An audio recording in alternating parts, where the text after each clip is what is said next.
Call to order the meeting of the Board of Directors of Friday, May 19th, 2023. Please note, this meeting is being recorded. Thank you to members of the public here with us, maybe online. And today, and joining us through the audio option. I appreciate everyone's patience as we move through today's meeting. Madam Secretary, would you please call the roll? Thank you. Director Conroy. Absent. Director Dorsey is absent. Director Engardio. Here. Thank you. Director Garbarino. Here. Director Giudice. Here. Director Grosboll. Here. Director Hernandez. Here. Director Maston is absent. Director Moulton Peters is absent. Director Parr. Present. Director Rabbit is absent. Director Rodoni is absent. Director Safai is absent. Director Snyder. Here. Director Stephanie is absent. Director Thier. Here. Second Vice President Hill. Here. First Vice President Cochran. Here. And President Terrio. Here. Thank you. You have a quorum. Would you like to call staff also? I'm going to call off Dennis Mulligan. Here. General Manager's here. Auditor Controller Joe Wire. Yes. Eva Bauer-Furbish. Present. Thank you. Kim Manolius. Good morning. Thank you. Dave Rivera. Morning, President. Mona Babauta. Present. And Michael Hoffman. Here. Thank you. Kelly Hopper is not with us today. And that confirms staff. Thank you. Since Director Maston is not present, Vice President Cochran, would you lead us in the Pledge of Allegiance? Please join me. I pledge allegiance to the flag of the United States of America and to the republic for which it stands, one nation, under God, indivisible, with liberty and justice for all. You can always count on That's right. That's when we miss Moylan. So the first item on the agenda then, after these formalities, is public comment. I see no one in the room for public comment. Do we have anybody on the phone? We do. We have so far, Justine has pulled 11 speakers on public comment. So that does take us over the 30-minute limit. If you would oblige to allow all of them to speak, you have the option to give them either the 3 minutes or have it down to 2. But she will need to poll again because more people are joining. We're looking at that. Given that more people are joining, why don't we go with 2 minutes for the speakers? Okay. All right. Justine, are you with us there? I am with you, yes. All right. So the president would like to allow and accommodate everyone. So what we're going to do is we're going to go to 2 minutes per person. And, if they go over a few seconds, we're not going to cut them off. But go ahead and start your first speaker. Perfect. Thank you so much. Our first speaker is Kimberly Renee Gamboa. Kimberly Renee, go ahead. Good morning. My name is Kimberly Renee Gamboa. I'm holding one of my favorite photos of my 18-year-old son, Kyle Emerson Gamboa, smiling from ear to ear in his high school class photo. Kyle jumped from the Golden Gate Bridge on September 20th, 2013 at 11:45 a.m. As I read through the report of the district engineer, so exciting seeing the construction progress of the suicide deterrent project. The suicide deterrent is so close to completion, and once complete, it will save innumerable lives. Thank you for your continued efforts on the suicide deterrent, one of the most important projects of our lives. Thank you. Thank you so much, Ms. Gamboa. Ms. Bach, the next speaker, please. Our next speaker is Dave Rohde. Mr. Rohde, go ahead.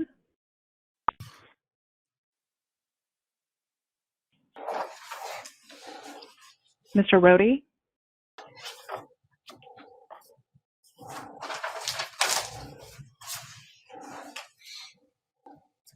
Okay, I'm going to go ahead to the next speaker, if you don't mind, Mr. Yes, President, please. and then we can come back. Great. Next speaker is David Filter. David, go ahead.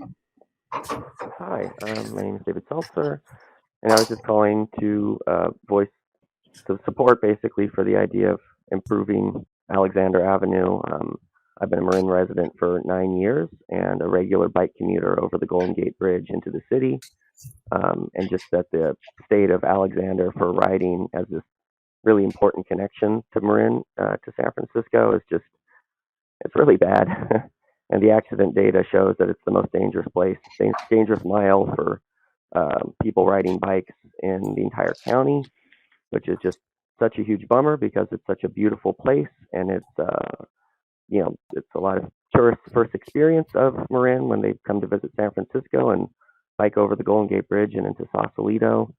And it should be better. We should fund a safety study and actually get some real improvement there. I know Conzelman has sort of been kind of pushed as an alternate way, I think, to get tourists down from the bridge into Marin. But that's also, can speak from personal experience of the steepness there and having seen multiple riders crash on Conzelman, tourists who are unexperienced and new to this area. And so its infrastructure, it's not accessible to every variety of level of rider. And so I just want to voice the importance of that connection and that it needs to be improved, that there needs to be a study to address it. So that's all my comments. Thank you, Mr. Felser, and I'm sorry if I got the name wrong. I didn't hear it well. Next speaker, Ms. Ms. Bach, excuse me. Our next speaker is Warren. Mr. Rohde seems to be back. Mr. Rohde? Thank you. Sorry, I got cut off there, and it was probably me.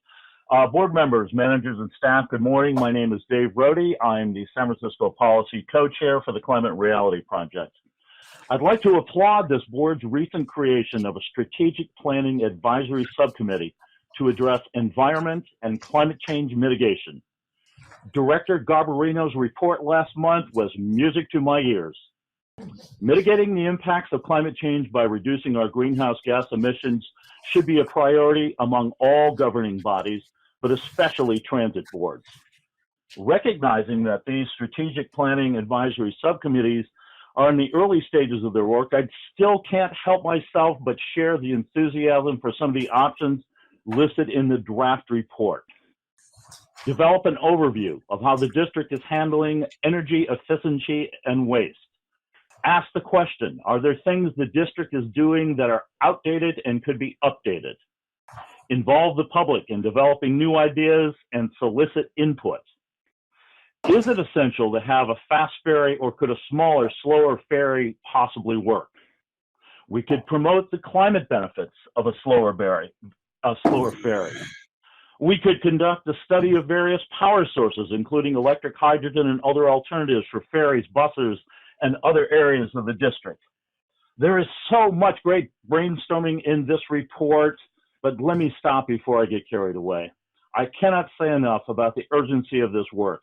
As former President Barack Obama said, we are the first generation to feel the effects of climate change and the last generation who can do something about it. I welcome the opportunity to provide public input to the Environment and Climate Change Mitigation Subcommittee. Thank you for listening. Thank you, Mr. Rohde. Ms. Bach, the next speaker, please. Our next speaker is Warren Wells. Warren, go ahead. Hi, thank you. President Theriault, members of the board. This is Warren Wells with the Marin County Bicycle Coalition.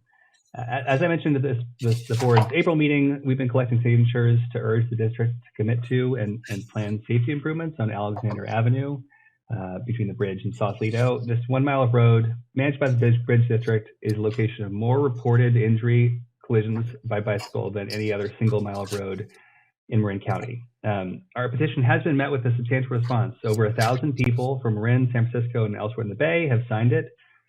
In addition, our accompanying letter was co-signed by 20 other groups, including the San Francisco Bicycle Coalition, Walk SF, Spur, the Sierra Club, as well as a number of bicycle shops and riding groups. You should find both the petition and the sign-on letter in your board packet when I sent it yesterday. From my reading of the district's budget, there's a plans for full repaving of Alexander Avenue in FY 24-25, which we applaud. However, the issues are not limited to the pavement quality, but the road's design, with wide lanes that encourage speeding by motorists and conflict points at the intersections of Bunker Road and East Road, resulting in many car-on-bike collisions, which smoother pavement simply won't address. We have a chance to improve the road and not just put it back as it was before. In service of this, we urge an engineering study to recommend designs for a safer road for people of all ages and abilities. One objection I have heard, is that the Vista Point Trail connecting Vista Point to Conzelman Road is planned for construction soon. This will no doubt mark an improvement in access to the bridge, particularly if the wayfinding is properly directs tourists to use that lower traffic route.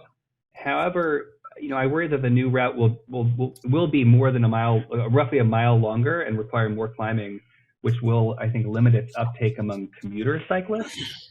We would never tell motorists that rather than fixing a dangerous bridge, they can take a perpetual detour that adds another 5 minutes to their already long commute. We'd fix the bridge. Over the years, the Bridge District has shown multiple times it is committed to safety through the sidewalk railing, median barrier, and suicide deterrent system. And we think you have an excellent opportunity to address Alexander Avenue with the upcoming repaving. In closing, I thank you for your service, as well as your time and consideration. Thank you, Mr. Wells. Ms. Bach, the next speaker, please.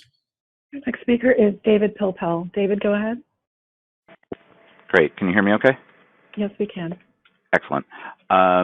So I am planning to send one or more letters to the district shortly regarding bus routing in San Francisco, bus route numbers in Marin and Sonoma counties, and the frequency of transportation committee meetings. I have them drafted, but I need to work on them a little more.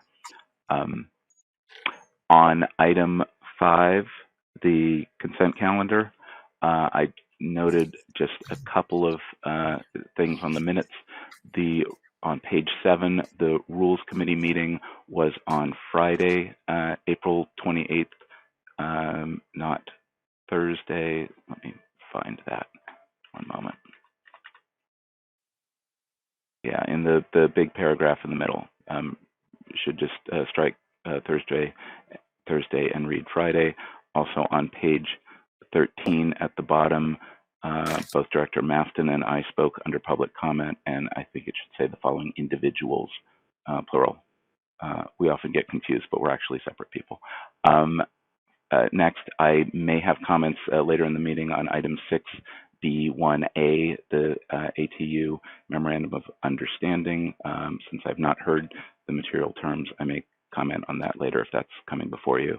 And significantly related to item 6C, the engineer's report, I mentioned to the general manager at last month's meeting in person that I thought it would be helpful for construction projects to include in both staff reports and the monthly district engineer report the time from notice to proceed to substantial completion, updated as circumstances change.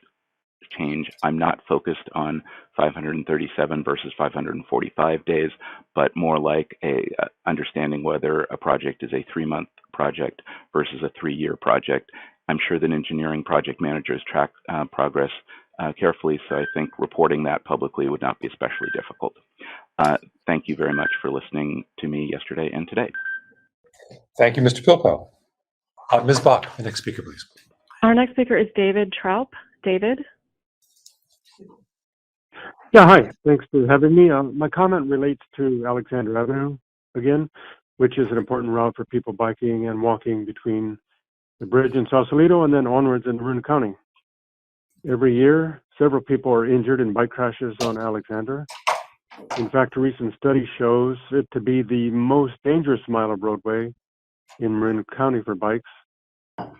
I know the Bridge District takes safety seriously, and I urge you to commit to funding a thorough safety study of Alexander Avenue in the very near future. Thank you. Thank you, Mr. Trout. Ms. Bach, the next speaker, please. Next speaker is Gordon Wright. Gordon, go ahead.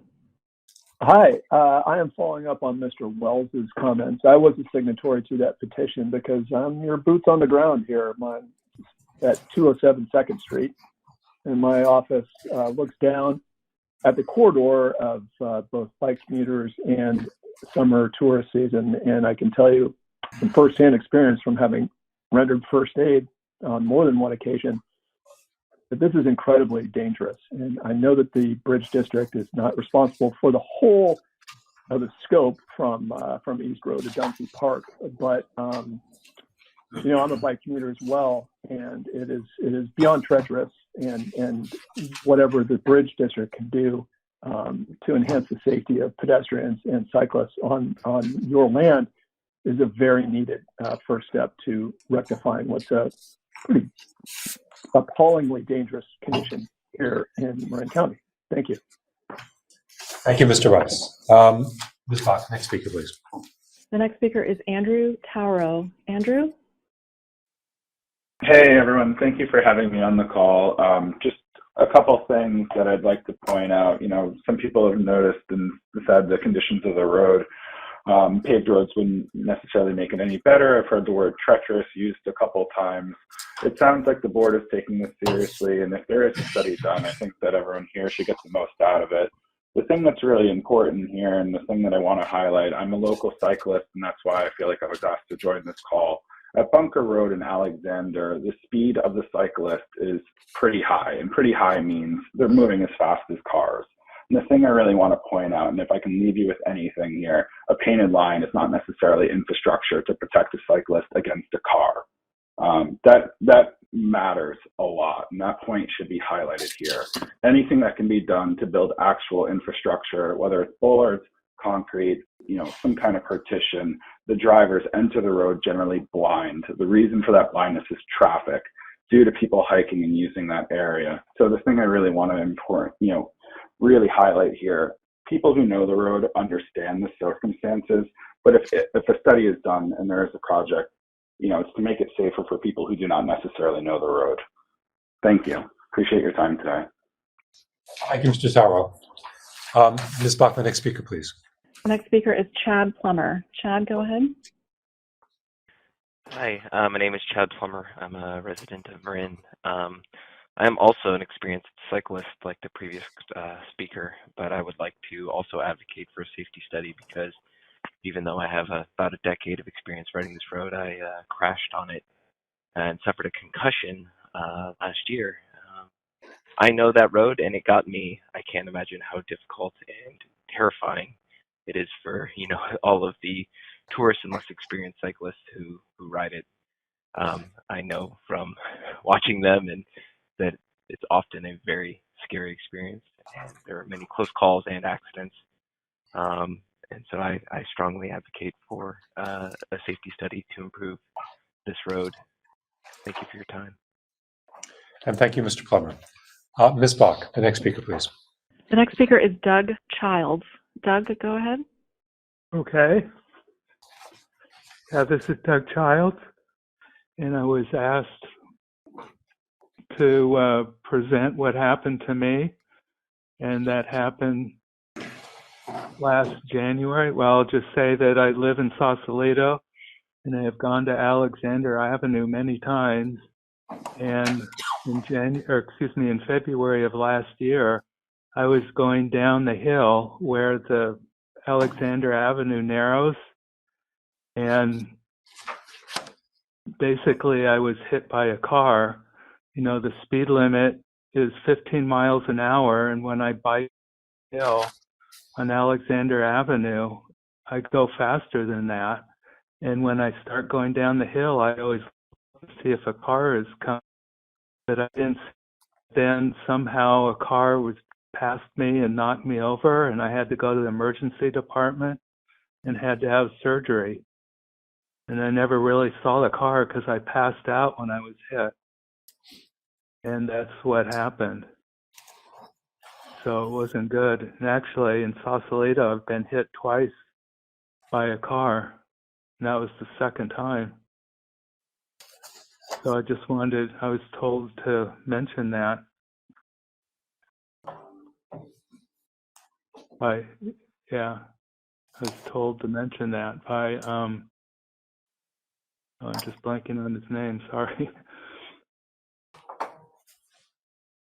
But anyway, that I talked to or told me that, he said, join the meeting today and just say what happened last year. So that's what happened. And I'm not biking anymore because it's so dangerous in Sausalito now.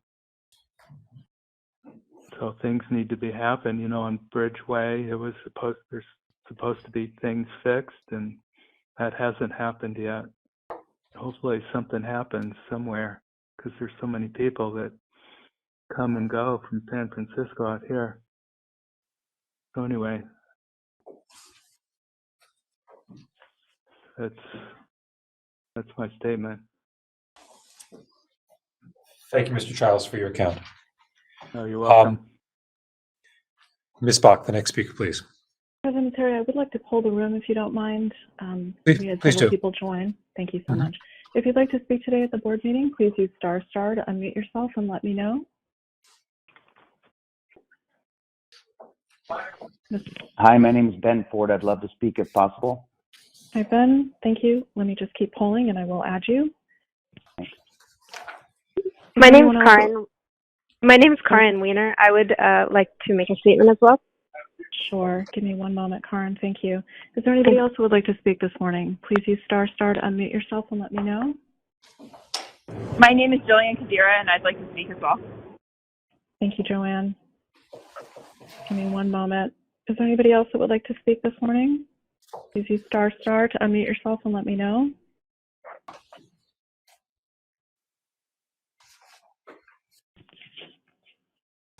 Okay, I believe that's all we have. So if we can start with Ben Ford. Ben, go ahead. Sure. This is Ben Ford, and I'm a bike commuter through Alexander. I'd say over the last 7 years, I've probably been through there 800 times, if I'm guessing. And, you know, I'm certainly worried about the commuters, but, you know, for sure worried about the families that I see going through there just from, you know, they get a rental bike map and kind of probably unsuspectingly, you know, take that stretch of road, which looks pretty benign. But, you know, you see the parents trying to navigate their kids through there who are inexperienced cyclists, and you just see the whites of their eyes because once you're into it, you have to kind of complete that stretch. And with all the, there's a ton of gravel, there's a lot of landslide debris on the road, you know, potholes, there's blind corners with people, you know, walking and biking coming the wrong direction. So, you know, you're at the bottom of that hill doing 15 on a bike. There's a car behind you doing 40 to 50. There's at least 3 places where you have to go into the road. There's no choice because of the debris. And you just have to hope that there's not a car behind you because you have no option. You can't, you know, brake enough to get through there safely. So I truly do say a prayer every time I drop into that stretch. And it's the one part that really scares me about getting home to my own kids. And there's no amount of money that it would take to take my family through there. So it would just be great if that 1 mile stretch could be a lot safer for everybody. Because I think it's a matter of time before, you know, bad stuff continues to happen. Because I think it is the most dangerous stretch in Marin, just personally. Thanks for the time. Thank you, Mr. Ford. Ms. Bach, next speaker. Our next speaker is Karen Wiener. Karen, go ahead. Hello, am I unmuted? Yes, you are. Go ahead. Thank you. My name is Karen Wiener. I live in Sausalito and own a bicycle shop in San Francisco in Marin. I commute from from Sausalito to San Francisco up Alexander every morning with my 5-year-old daughter. And it is one of the trickiest calculations I think I make in my life. It is not safe.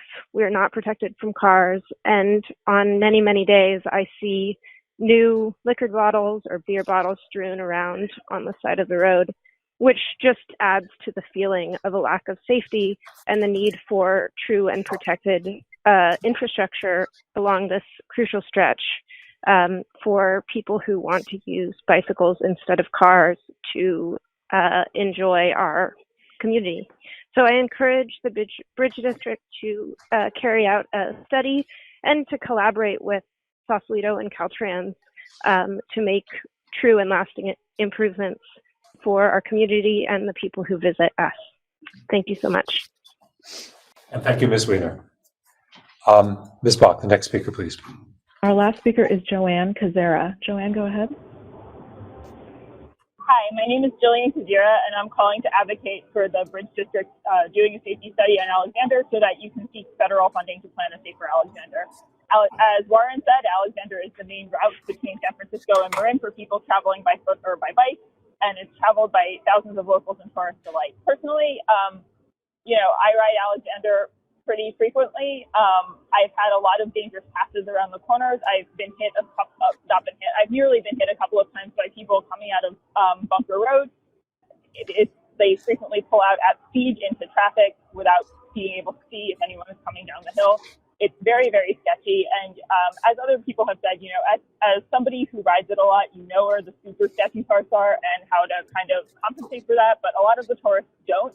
And it's quite concerning to watch them on those rental bikes going down those hills in the midst of traffic traveling at speed. The road design is not conducive to having a safe environment for a variety of road users. And I hope that you do a safety study so that we can improve Alexander for everyone. Thank you.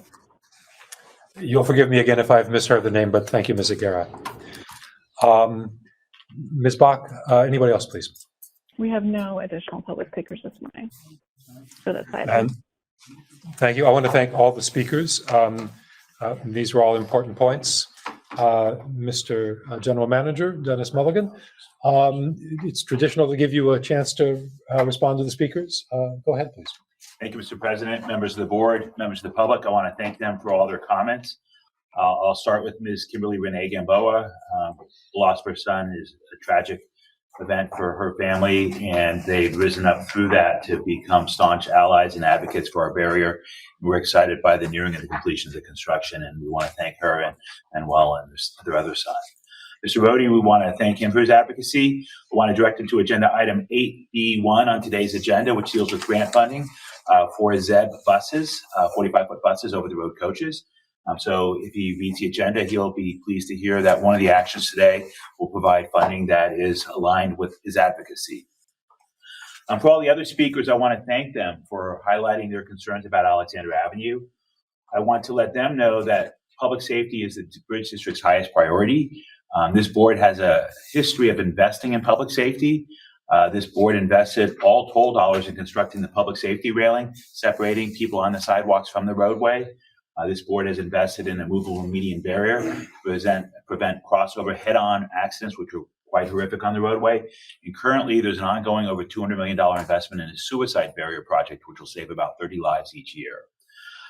Alexander Avenue does have some challenges, and so I'll just very briefly talk about those. Pedestrians, as well as bicyclists, use the facility as well as automobiles, and it's used by experienced riders, commuters, and it's also used by a lot of tourists who are on a one-way journey, typically by foot or bicycle, as some of the speakers alluded to, on a rental bike. Some of them may not have ridden a bike in many years, to be candid, and so their experience level varies quite a bit. With respect to one of the speakers, they mentioned Vista Point Road. For those that don't know, Vista Point Road is currently an unpaved road that goes from the North Vista Point, goes under the bridge to Lower Constable Road. The Bridge District is working with the City of Sausalito and Caltrans, but more importantly, the Park Service that owns it, to pave that, because that would get the pedestrians out of the mix on Alexander Avenue, because many of the bicyclists spoke how they go at high speeds down the hill. To have a bicyclist and a car at high speed and to have a pedestrian, and if there's a variance in speed between those three modes, it's not good. So the paving of Vista Point Road is hopefully something that will start in the next year. The Park Service is a lead on that since it's their property, but that would take the pedestrians out of the mix for the bulk of the mile. They would come out on Bunker Road for the last little bit. One of the speakers, Mr. Charles, talked about his accident. Not all of Alexander Avenue is within our purview. The part at the top is not, where it's narrow and there's a tunnel that goes under 101. That is not owned by us. That's Caltrans real estate. That intersection when you exit in an automobile or bike going northbound at Alexander Avenue is not ours. As you start going down the hill, it is within our permitted area. And then when it narrows, that's not us again, that's the City of Sausalito. And so there's lots of jurisdictions, but we do have a project that was mentioned as part of our Finance Committee yesterday. Joe Wire, our CFO, mentioned the fiscal year 2023-24 capital project list. And so there's 9 projects on that list. One of those projects is the repaving, or the design of the repaving of Alexander Avenue. And projects on that list can be advanced when staff resources become available. So this was discussed. That project offers an opportunity to do some design work. I do want to share, though, that the intent is to, in the coming years, to repave within the existing footprint, and then to look at how that space is allocated to enhance safety. Any project that would contemplate widening would be a heart-stopping amount of money, because there's numerous landslides, historically and active today, on Alexander Avenue on both the uphill and downhill sides. So staying within the footprint doing a paving project, looking at how that real estate is allocated is something that is, more viable in a nearer term than some project that in all likelihood won't get funded.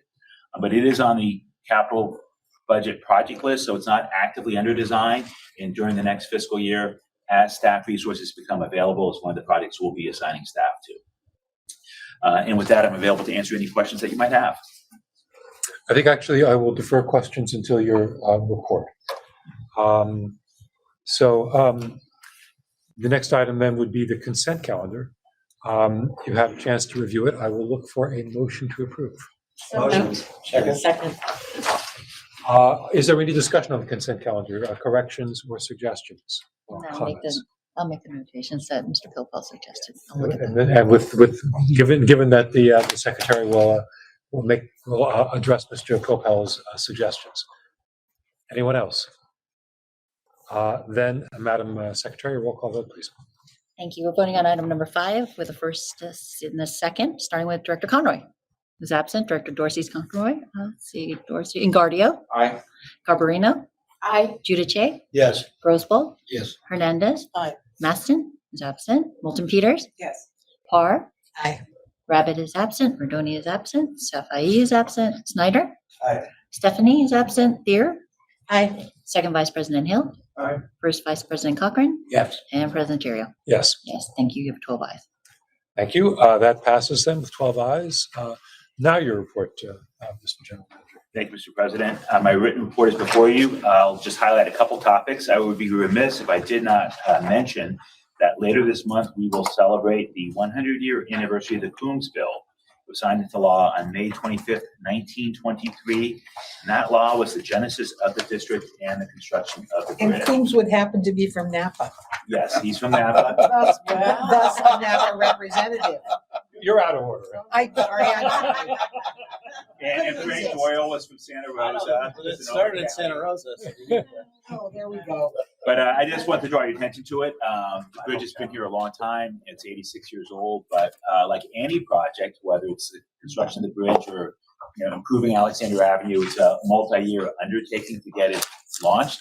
And so 1923 was when the legislation was passed and the bridge was completed about 14 years later. So I just wanted to draw your attention to that. With respect to the post-pandemic world and how it affects our operations, I just want to remind everybody that today in downtown San Francisco, there are 150,000 fewer people than there were before the pandemic. Each weekday, 150,000 fewer people. Today, the amount of unleased office space in downtown San Francisco exceeds 20 Salesforce towers. So during the commute period, demand for our services, bridge, bus, and boat is down, and that does have impacts on our businesses. During the morning commute, bridge traffic is down 30%. There's only 70% of the cars coming southbound on the bridge between 5 a.m. and 9 a.m. compared to before the pandemic. Bus regional ridership is fairly strong, but commute ridership on our buses, those routes that leave a neighborhood and go express to San Francisco, is about 17% of pre-pandemic levels. But our regional service that operates 24 hours a day has the vast majority of its customers back. So our ferry business is down, primarily on the commute. Today we offer 28 trips a day from Larkspur to San Francisco. Before the pandemic, we offered 42. So each week our revenues are down about $1 million from tolls and transit fares compared to pre-pandemic. Unfortunately, we're maintaining expenses. We have not reduced them as much as the revenues, but we have one-time federal COVID relief money that will last for quite some time. Your CFO did a wonderful presentation on the budget yesterday. And for those that were not able to attend, once it's posted online, I encourage you to listen to it because he walks you through the key budget pages by page number. You can follow it pretty easily. So that's kind of the state of where things are. But the good news is we have one-time federal COVID relief money. We will make that last for quite some time as we add service back as our customers return to the corridor. We do have a handful of presentations this month. I do want to acknowledge 25 years of service for Cortez Phoenix. Bus operator Cortez Phoenix celebrated 25 years with the district on May 20th. We're pleased that he's had such a long tenure with us. Also, one of our employees at the bridge, Kurt Tangeman, has celebrated 20 years. He's a house painter in the bridge division. And then I want to mention the Employee of the Month. The district has a committee of employees that peer select one of their own. This month, the Employee of the Month committee selected bus operator Richard Diaz. Mr. Diaz has committed his time to building our bus transit's operator mentor program, which is governed by the Workforce Investment Network Partnership. The partnership is comprised of members of ATU Local 1575 and district management, and it forms the basis for our bus operator apprenticeship and pre-apprenticeship programs with the College of Marin and Santa Rosa Junior College. Mr. Diaz has filled the position as the bus operator apprenticeship coordinator and has excelled at developing the pre-apprenticeship program with Santa Rosa Junior College and the apprenticeship program with the College of Marin. He's also working closely with the Canal Alliance, helping to break down employment barriers for large groups of individuals. And he's traveled and shared his experience to help other transit agencies, including the Santa Clara Valley Transportation Authority, VTA, and Riverside Transit, so they can learn from our peer program and implement their own. He continues to improve our peer mentoring program. He's represented the district along with Mona Babauta, who runs our bus business, at the National Transit Workforce Making Connections Conference. And they spoke in a roundtable discussion about out-of-the-box strategies using partnerships to strengthen recruitment, retention, and the advancement of diversity, equity, and inclusion and access. Mr. Diaz's colleagues relay that he brings enthusiasm, integrity, and dedication to everything he works on. He's an invaluable member of our bus division. Mr. Diaz was born in the Philippines. He attended Abraham Lincoln High School in San Francisco, out in the Avenues, and he attended City College or College of San Mateo and received an associate's degree in business administration. He currently resides in San Francisco with his family, and I'll share his words. In his words, he offers, "I wish my life was more interesting, but at this stage of my life, I try to keep a simple balance between work and family. I am passionate about the work we are doing in the bus division with developing all of our programs, mentorship, apprenticeship, and pre-apprenticeship. When I'm not busy working on those projects, I'm usually Ubering my kids to their sports and activities. When I have a little time to myself, I like to use photography as an escape." Those are his words, and he is the Employee of the Month. Very nice. Are there, thank you. Are there directors with questions or comments for Jim Manager on this report? I'll probably throw one in. If you look at the correspondence, there is a petition there with more than 1,000 signatures on it. Some of us in the room, I imagine, will know a lot of the signatories. I've personally ridden literally thousands of miles with some of the names on that page, on those pages. And we've heard from the general manager today that the district will move up the scheduling of the safety study for Alexander Avenue if funds are available. I would hope that we are as aggressive as possible in identifying those funds, even to the extent of identifying them before the budget comes back to us next month. Because we have an opportunity here, we have momentum, we have a need, and I'd very much like to see action on Alexander Avenue sooner rather than later. Yes, I'd like to support your comments, President Terrio, and there are many good examples in Marin and San Francisco on relatively low-cost bollards and buffer zones and bike lanes. Miller Avenue and Mill Valley is one. Tiburon Boulevard, Caltrans will be repaving next year, installing bike lanes with buffers and bike bollards. So anyway, I very much endorse your comment and hope we can find the funds. Dr. Grossbaum. Well, and I'm not a bike rider. I just want to know even the non-bike riders feel strongly about this and support you. Yes. I see very sadly. Director Thayer. Yes, I also wanted to join in and echo your comments. I do think a safety study is critical, and it would allow us to look at things that maybe we haven't thought about, and safety is paramount. Since I've been on the board, we have been hearing a lot about Alexander Avenue, and I would definitely like to see ways that we can improve safety and see what we can do for bicyclists, pedestrians, automobile drivers, and everybody. Thank you. I think I had Director Parr. Were you going to? I did. Thank you. Okay. Director Hill and then Director Snyder. Okay. Yes, Mr. Wells and I belong to the California Bicycle Advisory Committee, District 14, which is the Bay Area. And we have both spoken about it and worked with them. 2 months ago, I think it was, we met with representatives of Caltrans, looking at it and talking about options that could be made. And we're working on trying to get participation with Caltrans in the improvements also through the BAC. Thank you, Director. Director Snyder. Yeah, no, that was kind of my question, because we're responsible for it, but there's the relationship with Caltrans. How does that work, and where does the demarcation lines? So the land is owned by the Park Service, where Caltrans and the Bridge District have some jurisdiction. So the National Park Service controls the underlying lands.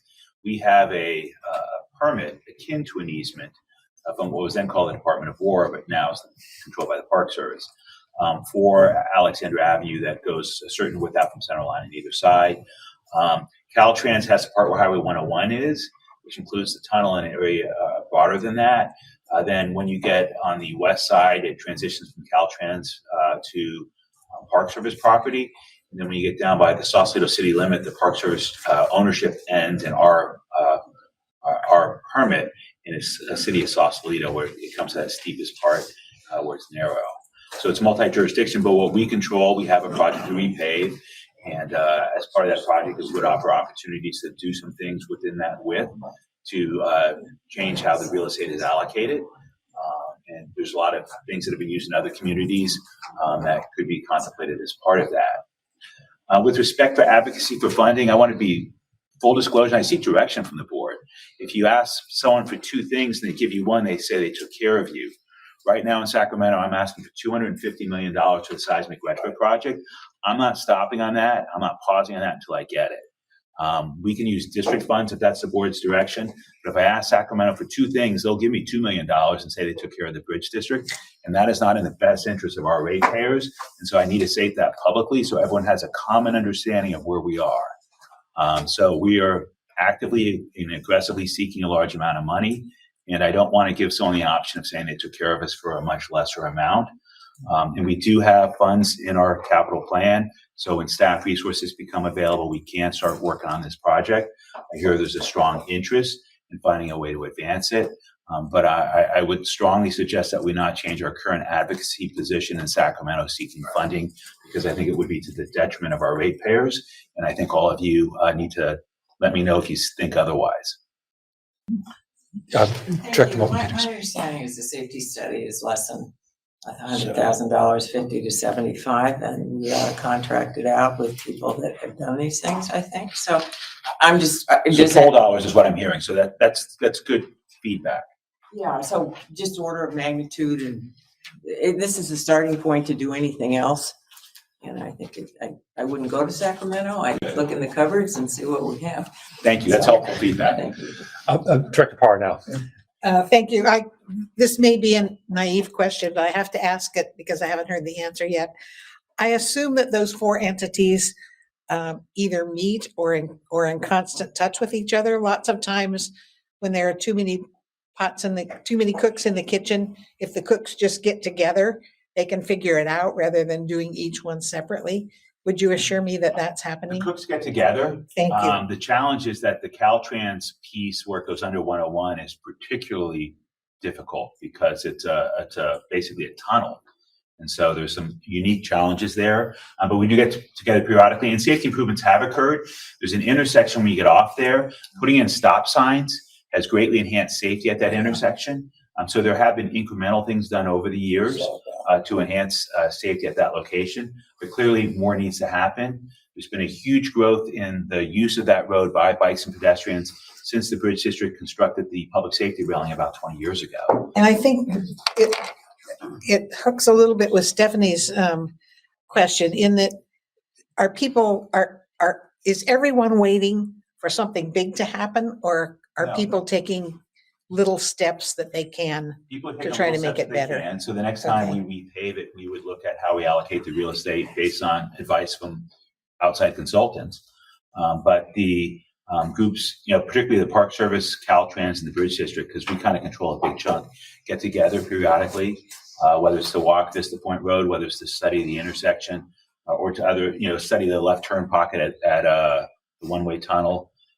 So we get together periodically, and they review projects and potential fixes. So and the little tunnel things like problem that. wouldn't have to be solved for some other things to happen. Correct. Okay. Yeah, no, when the That's Bridge all I District wanted to hear. repaves it, there's the opportunity, as some of the speakers spoke, to reallocate the real estate. So you don't have as wide a car lane. That would then affect the speed limit and other things. And that would all have to be studied by licensed traffic engineers. And a report would have to be prepared that would then ultimately be adopted by this board so that the district would have design immunity as it pertains to the road, which is something that's very important to your ratepayers. And so it's not an overnight process. Sure. But it sounds like there's an interest in the district engaging a consultant just to do that preliminary traffic engineering analysis of what could be done within the existing footprint. Thank you. Director Hill. Just real quickly, traveling on Highway 96, which is in the far north end of the state, there was a place outside the reservation that warned motorists of bicycles. If the bicycles went through a census, it had a sensor that did that and called for the vehicles to lower their speed, I wonder if there's something like that. I mean, I realize it's not a mitigation, but it is a step of announcing ahead of time around the blind corner. We'll clearly hire a consultant at the appropriate juncture when staff resources are available and get on board a team to study this and to make suggestions. We'll hire experts or they have experience with what's happened elsewhere, so that we have the opportunity to have as broad a perspective as possible weigh in on this. And ultimately, the project will involve the stakeholders as it does now with various meetings that we had. I believe we met within the last week with the Bike Pedestrian Advisory Committee that you created. And so that'll be ongoing, and that's a good venue for the folks to help shape this as it evolves. Director Giudice. Thank you, sir. So I'll ask an even more naive question. Would any of our partners like Caltrans or Park Service, et cetera, be interested in partnering with us or installing some emergency K barricades at some of those areas that might be able to mitigate some of the hard stuff there? The most likely partner might be Marin County. Marin County? I don't see we've offered this to Caltrans. Yeah. Yes, we'll look into it with you. So, it's a challenging stretch of real estate. I think it requires study first. I don't think you want to rush out and just do something. I think you want to hire a licensed traffic engineer to look at what the state-of-the-art opportunities are for a narrow roadway that's intensely used. And, clearly that will affect the speed for the motorists, many of whom are also the bicycle commuters. They, different days of the week, use different means. But I think that that's probably an appropriate first step. Director Snyder, did you have anything? Yeah, no, I just kind of curious because we actually, full disclosure, operating engineers, my union represents a lot of Caltrans workers. So we deal with a lot of the issues around, Caltrans is always trying to offload responsibility for pieces and stretches of highway to city and local entities. And I'm wondering if this is, so and so it's interesting kind of dynamic sometimes that we deal with. I've trying to balance the issue. So my question would be have they tried to give us responsibility because maybe if one entity deals with it. Full disclosure, I have no shame. We have offered Alexander Avenue on numerous occasions to Caltrans and to the Park Service. Right. We offered that we would fix it fully and then we'd sign an agreement, fix it fully, and then give it to them at no cost. And thus far, we haven't had any takers, but we have tried numerous times. Okay. So we are guilty of what you were just casting dispersions on another agency doing. Yeah, fair enough. I mean, to me, it seems it would be easier if one entity had the whole responsibility than, either way, but I appreciate that. Well, let me add to the Caltrans humor. They were putting a 4-lane freeway right through the center of our workspace, and they didn't want to let us know until after it was a done deal. Like we wouldn't have noticed. Now they're putting it over the bus division. Hopefully not still. But former teacher, just wondering, part of the problem would seem, and I'm so lauding staff for addressing this and all of my colleagues and doing whatever the study, moving it up whatever they can with the timing on the study. But I know we've all been down there. those poor tourists on those bikes are lost in space and they don't know really where to go. And you're always trying to give them directions and get them out of danger's way. But I'm wondering if perhaps part of the outreach staff can get a hold of those, and you probably already thought of this, those rental companies, because they just send those people off and they have no idea, maybe they won't come back. Well, but the lion's share are completely lost, and having them fed into that piece of real estate that we all know has constrictions, real constrictions, topography wise, just seems like they need to heighten the education. I'll be honest, we have relationships with them. Over the years, we tried numerous things. It's a struggle. If you go and watch when they're renting the bikes when it's busy in the summertime, they have kids here from Europe on student visas that no matter how they're directed, they're swiping credit cards as fast as they can and throwing off bikes. Because we have issues on we did a campaign years ago with Wind Bike Coalition and SF Bike Coalition in the Bridge District on our sidewalks. Because we have challenges on our sidewalks. We partially addressed, we believe, with our speed limit that was implemented a little less than a year and a half ago. But so we've tried lots of outreach. They're a private company. We don't regulate them. And when things are busy, they're just swiping credit cards and throwing bikes at people. You can go watch. Yeah. And I'm busy watching and and showing we them have where not to relationships go. because they want our ferries to take them back to the city, and we've worked closely with them in Sausalito and the city of Sausalito. So we're very cognizant of the challenges associated with that. But the companies can be difficult just because our desires may not be aligned with their profit motives.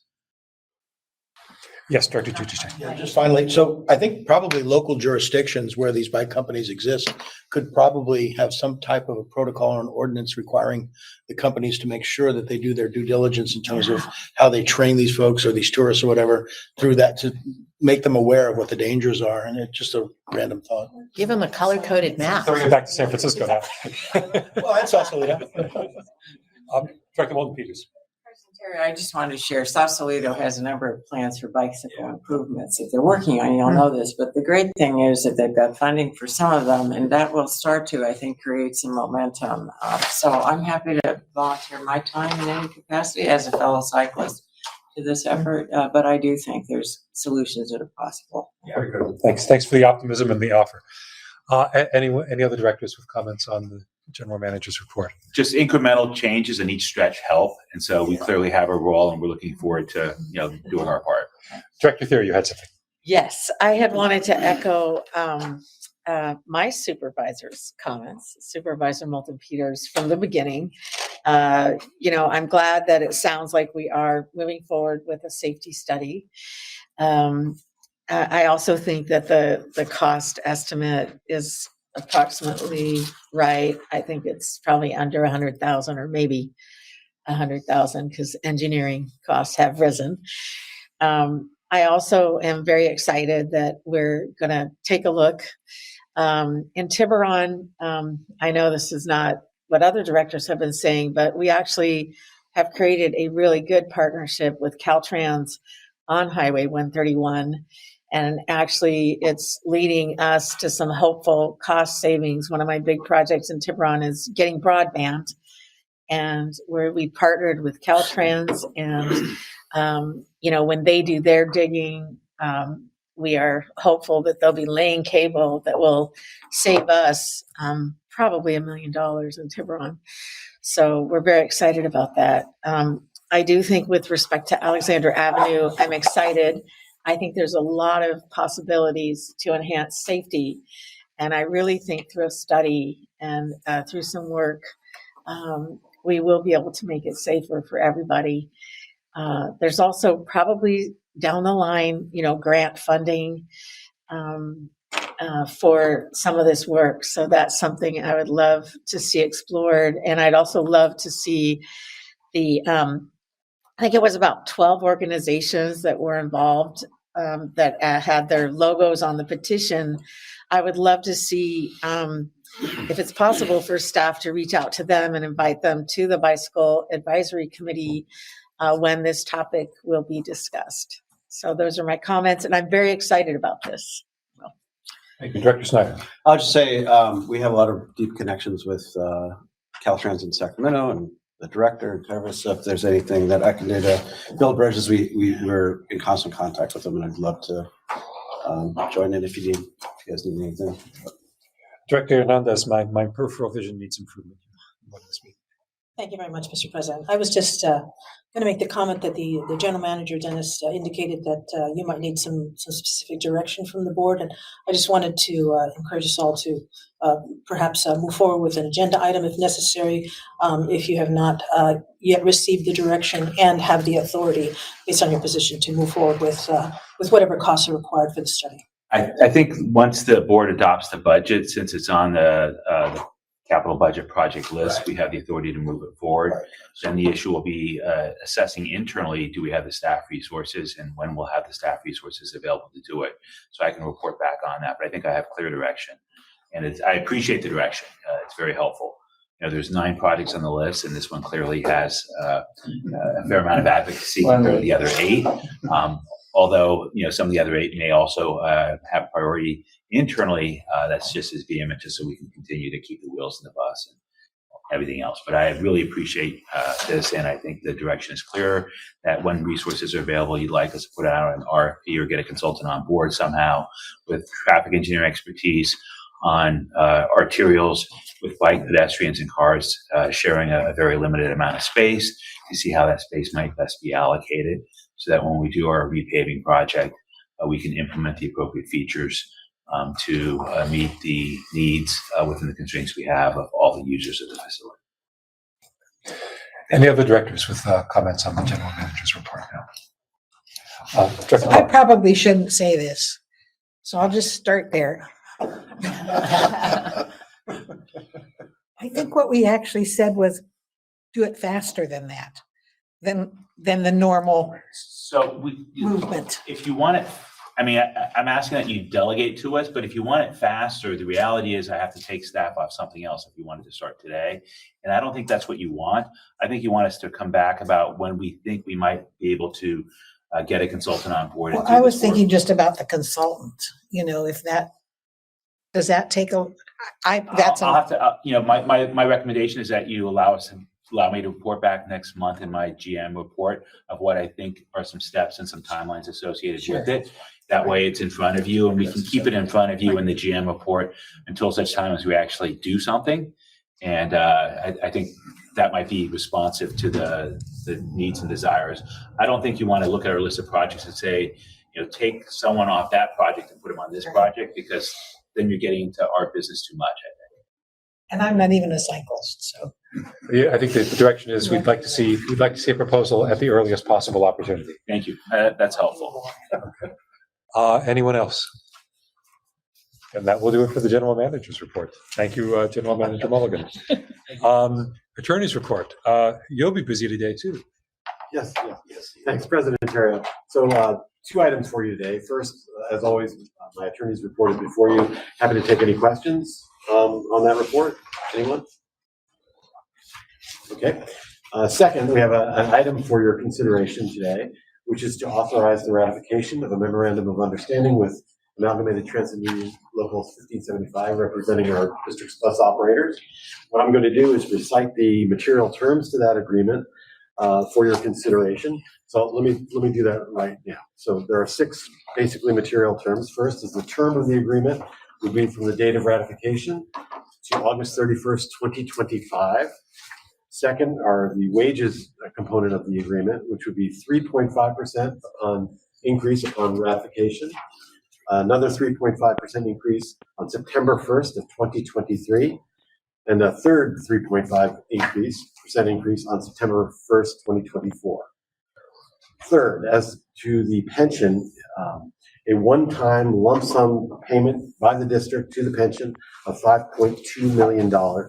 And secondly, the creation of a working group, including employee benefits and pension attorneys, to create a rehabilitation plan akin to those required for jointly trustee defined benefit pension plans in critical or endangered funding status under the Pension Protection Act.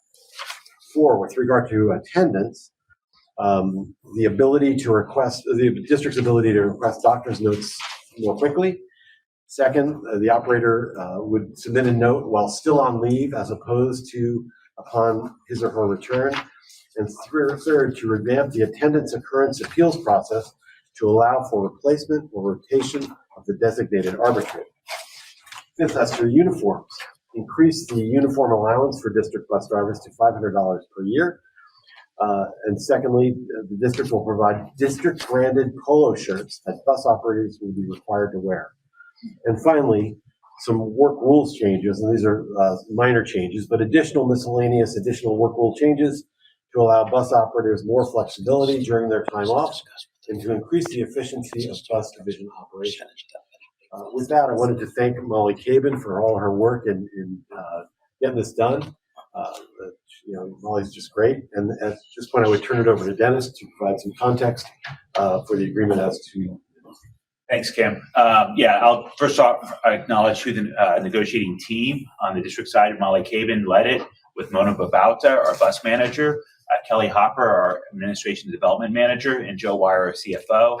On the union side, Jim Lindsay, who is an international vice president with the Amalgamated Transit Union.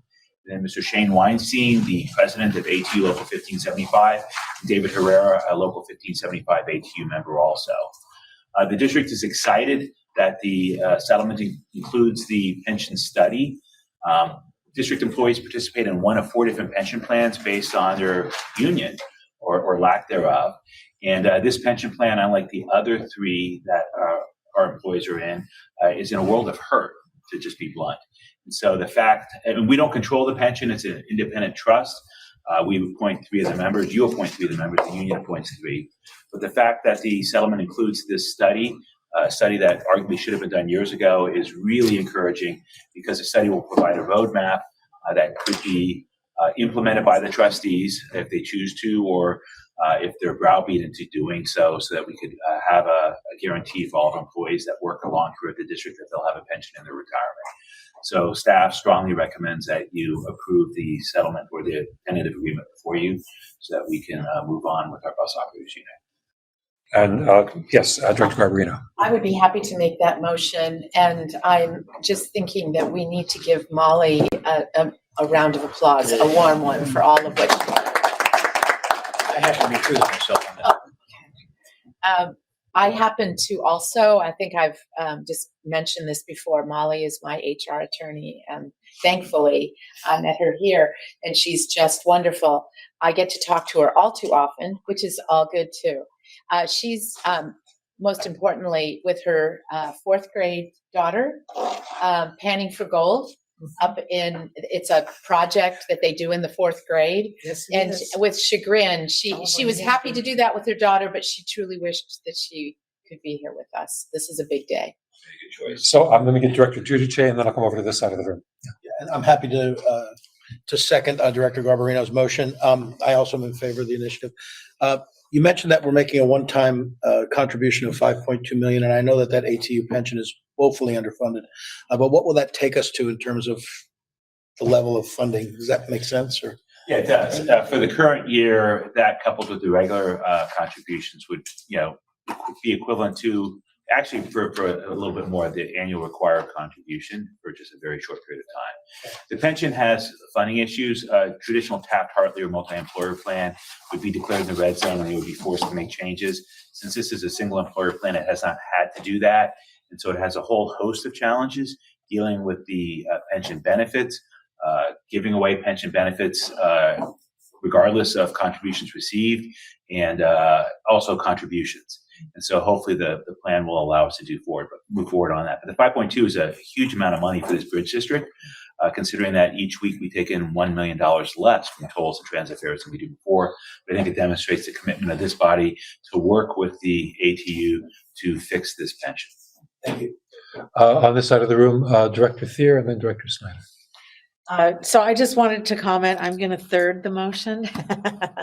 I am so excited that we have an agreement, and I want to give kudos to staff, to our attorneys, and also to ATU for coming to this agreement. I'm very excited, and that's what I have to say. Director Snyder. I'm glad we've come to an agreement. And there's sitting on the trust side, it's been really challenging, and this is for me one of the bigger issues facing the board. I mean, we have all the things that we discussed and the suicide barrier and all that, but as far as like our workers and taking care of them and our employees, this is so crucial. And this plan is extremely underfunded, and I'm glad we're kind of putting a stopgap in it. And I know there's a lot of legal questions around, private, public. There's still a lot of cloudiness, so I'm really excited about this study. I hope that brings some clarity. I've seen a lot of different pension improvement plans, and it's something that whatever comes out, we really have to address the issues. And so I'm glad to see that we're going to be funding a study, and hopefully that'll bring a little more clarity, because there's still not a lot of clarity around what this plan is and what obligation this board has to the plan. And we're hearing different things on the trust side than we are from Mr. Manolius. So I hope this helps bring clarity. And at the end of the day, I think our goal is all to take care of our employees and do the right thing and get it done. So I'm excited that we have it, and looking forward. There's still a lot of challenges, but this is a huge step. Thank you. Any other directors with comments? I will say it is possible to carry these plans. One of mine was in the low 70s. It's now at 95% funded. So I'll say ours was too in the 50. We're at we just went over 82, but we put a pension improvement plan in place and backfilled it and did benefit cuts and we got buy-in with our. I'm a member too, so I was bought into fixing it. But it is possible. Since this item was not noticed well in advance of this meeting and is now becoming available to the public, we'll take public comment if there's any on this. Great, thank you. Justine, I believe you said David Pilpel, I believe he mentioned he would like to speak on this item. Would you like to poll the line as well, just to make sure there's not other speakers who might want to weigh in on this one? Yes, I would like to poll. Thank you. And I'll do that now before we go to David, if you don't mind. Sure, go ahead. Is there anyone that's joined us that would like to speak on this item? Please use ** to unmute yourself and let me know. If you have public comment on this item, please use ** to unmute yourself and let me know. Okay, I'm not hearing anybody, so we can go to David. David Pilpel, please go ahead. Great. Can you hear me okay? Yes, we can. Okay. David Pilpel, I was listening very carefully. For today, if you could please include the summary that was read out publicly with either the summary of actions from today's meeting or the minutes or both, so that they're memorialized for the public. I assume the budget will be updated for next month to reflect the anticipated costs, any savings from the attendance provisions or other provisions, and in particular the pension funding table, which I think showed the ATU pension as something like 52% of long-term liabilities. So I assume that will be higher next month. In the future, I think it would be great to have a written one-page summary of what was read out, the material terms and the fiscal impact to the extent that they're understood of this and other labor agreements as a public document in advance of the meeting, where that's possible. For reference, and this is in particular to Kim Manolius, SFMTA has specific requirements in this area that can be found in San Francisco Charter Section 8A.104R. But I did write down the material terms that were read out, and I think those make sense. And I too thank all of those who worked on getting to this point. Thanks for listening. And thank you, Mr. Pilpel. We already have a motion, a second, and a third. So if you would proceed to a roll call vote, then please, Madam Secretary. Right, great, thank you. Voting on the ATU agreement, and we're going to start with Director Conroy, who's absent, Director Dorsey is absent, and Guardio. Aye. Garbarino. I am grateful for this pension study too. Giudice. Yes. Roseball is absent. Hernandez. Aye. Maston is absent. Moulton Peters. Yes. Parr. Aye. Rapid is absent. Verdoni is absent. Sefai is absent. Snyder. Aye. Stephanie is absent. Thier, Aye. Second Vice President Hill, Yes. First Vice President Cochran, Yes. and President Terrio. Yes. Thank you. You have 11 ayes. 11 gets us across the line. Okay. Next item on the agenda is the engineers report. We did not have a building and operating committee meeting this month. So this is your first crack at us, Ms. Bauer-Furbush. Thank you, President Terrio, members of the board. My written report is before you, and I would like to highlight few projects that are presented in this report. First, the status of the progress in the installation of the suicide deterrent. The contractor installed additional net supports at the north and south viaduct, and it's preparing for installation of the net at the south viaduct. The final sewing of the net to the border cables continues in the north half of the main span of the suspension bridge, as well on the west side of the north backspan. Also on the north approach, on the north anchorage housing, you may remember we are installing the vertical barrier, vertical railing, and the contractor installed all the posts for that railing, and we anticipate the beginning of the installation of the railing panels coming soon. So moving on, very important progress has been accomplished at the north main tower, where the contractor finished installation of all the net supports. They also working on the net support installation around the south tower. So moving on, the last month, the board awarded the construction for the Toll Plaza paving, and next week we will meet with the contractor to discuss the schedule. This will be our pre-construction meeting that we normally hold to discuss all the logistics, as well as we want to have an insight of the proposed staging and sequencing, because this information, in coordination with Paolo, we will keep the public informed what to expect when they drive across the toll plaza during this construction. There is a little bit of a bad news on the famous elevator project. Unfortunately, the manager, the contractor's manager for this project quit. So there is a delay to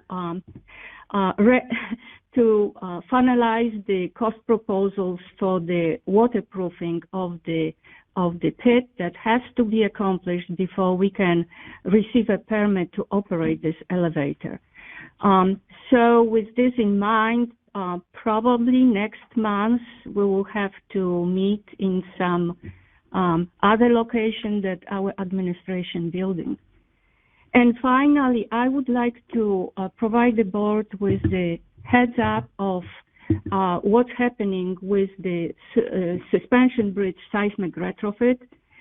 We have completed drafting the request for qualifications to hire a construction manager, general contractor for this project. So if you may recall that this method of procuring construction involves two phases. Phase one, so-called pre-construction services, where the contractor we hire will be basically performing consulting services on the project about staging, sequencing, their means and methods, so we can reconcile these details to then negotiate the construction price. It is quite an important step for the Bridge District. This is the first time we will be doing this type of procurement. And if we reach the agreement on the construction price, only then we would be awarding the construction contract. But I will bring a probably information item next time the board meets to provide you with more details what will be happening, as well as certain caution of communications that should not happen between any of us, staff, board members, anybody that works for the district, and the people, contractors who will be, whose intention is to send us their proposals. So with this, I'll be happy to answer any question the board may have for me. Are there questions for Ms. Bauer-Furbush? Director Thier. I have a question. Do you have a timeline for when those contracts with respect to the seismic retrofit might come out? Okay, so we are as close as either next week or 2 weeks from now, we'll be posting the request for qualification. And this will follow with some other contracts that we will have to put in place for consulting services, because we have to hire an independent construction cost estimator. We have to hire a scheduling consultant to help us in reviewing proposed construction schedule from the contractor. So there will be a lot of activities going on in relation to this project in the upcoming years.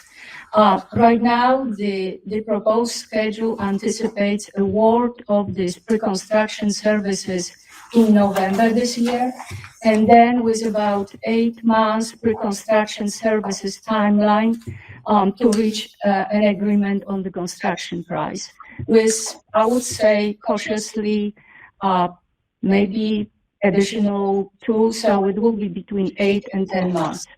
Right now, the thinking is that construction itself will be about 5 years, but we will not know until we discuss all the details and how our chosen contractor will propose to build the project. Great. I just have one follow-up. As a courtesy, when the RFPs are let out, could the board get, as a courtesy, an email from staff stating this is the period of silence, that we cannot speak with anyone regarding these contracts? It's from now until an item comes to you for action in the fall and you award it. Okay, so it's now until award. So it's already the period of silence. Correct. Okay, So what we will do, Director Chair, I will shoot an email to the board, so you will know day before we post the RFQ that this will be posted next day. And I also provide you with a copy of what's included in the RFQ. There is a section on prohibition of ex parte communication. So I will give you verbatim what's there. Right. I just want to know the exact dates so that, you know, if anyone on the board is contacted, that we know that we are not supposed to be speaking with anyone Right. else. So the way communication will work, to let you know, we volunteer engineering person to communicate with the proposers, and only that person is authorized to have those exchanges. So it's not me, it's not deputy district engineer, none of my engineers. It's just our director for engineering projects that is authorized to communicate. Yeah, thank you so much. Sure. Director Grossbaugh. Yeah, only because bridge engineer referenced to suicide. I know this reflects on the good work of the engineering department and our bridge engineer. I just wanted to read the first couple sentences of the Bridge Rail Foundation's recent newsletter. With the net on the Golden Gate Bridge nearing completion, suicides have dropped dramatically. The number of suicides from the bridge in 2022 was 22, the lowest number since 2001. So far in 2023, there have only been 3 suicides and none in April. I think that's probably the first month we've gone without one. So anyway, just wanted to acknowledge so that folks know we are, it's working already. We have a ways to go, months to go, but it is working. So thank you. Thank you, Director Grossbaugh. Any other directors with questions or comments? Director Hernandez. Thank you, Mr. President, and thank you to our David Bauer-Furbush, our engineering officer. My question is, you mentioned that the CMGC method is going to be our first here, and I know there are certain limitations we have on whether or not we can use and how we can use the CMGC method for procurement. So I'm very interested in maybe collecting some data on how the process works. And I'm wondering if you have staff available or that in mind to exact so that we have that data to look at after the project is completed and probably as it goes through. So before we completed this draft, we review any ways people implement this method of procurement around the country. There is a provision that we have to comply with the procedures for this procurement method that is issued by Caltrans. And this is they did with collaboration with Federal Highway. So we are conforming to those procedures, but probably next month I'll be happy to provide more information what this is all about. One great thing, if Caltrans and Federal Highway approve the form of our RFQ that we drafted right now, this will be the form that we can use for any other bridge rehabilitation project. And what we have in mind right now, we would like to use it probably for this project that you see in the proposed budget for the main cable rehabilitation. Thank you very much. And just for the members of the board who may not be familiar, and I'm not as familiar as I should be with CMGC, but one of the things that I understand is a huge benefit with the CMGC proposal or method of procurement is that we don't have to automatically go to the lowest bidder. We can look at contractors that provide a higher quality of service or a specialty, particular specialty that we need. So I'm really excited to see how this goes for us. Thank you. Thank you, Mr. President. And the emphasis is both Caltrans and us, we are basing the selection on qualifications. And this involves the financial standing, the legal standing, because we expect that the entities that will apply will not be single companies, probably more like joint ventures because of the scale financial cost of the project.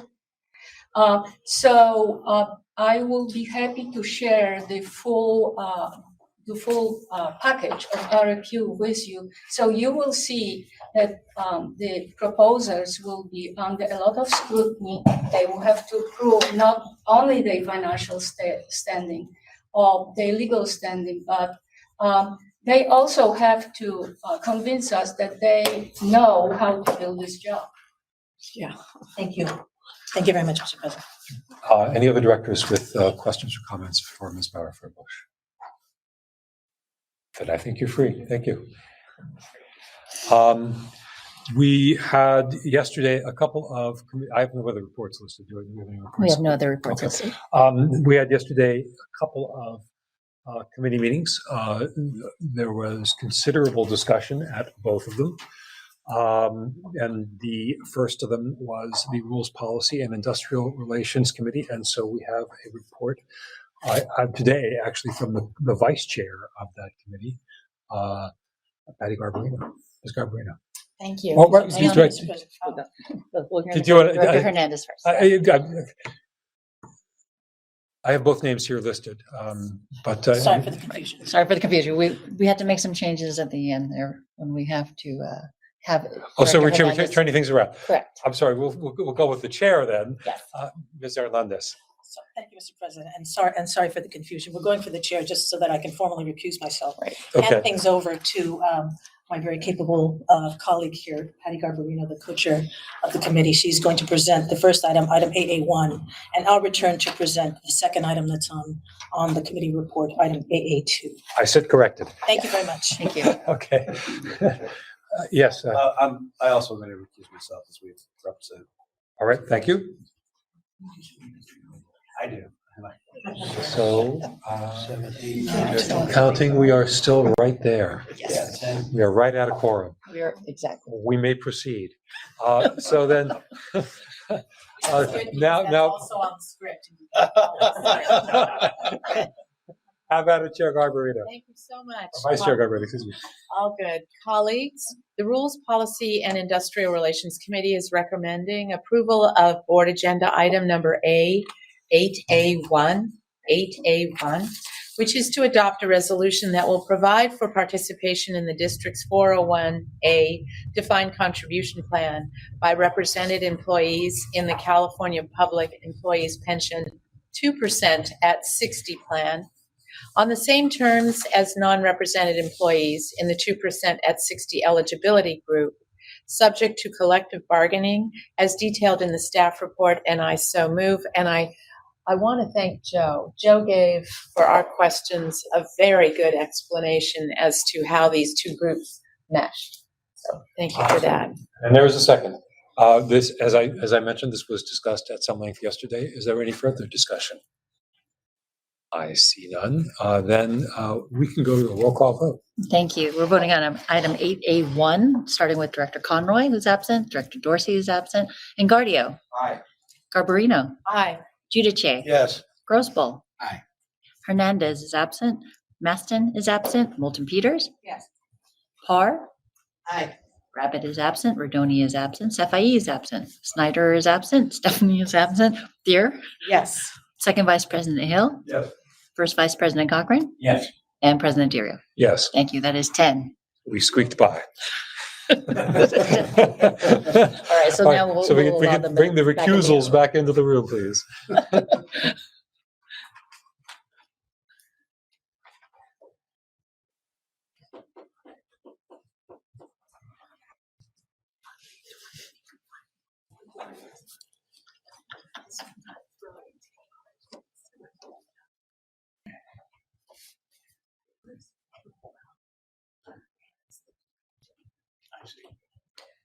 Very well done. I think they went too far. We didn't gain anything on that move. No, we didn't. We even lost one. We even lost one. Yeah, now we really have to hold on. Yes.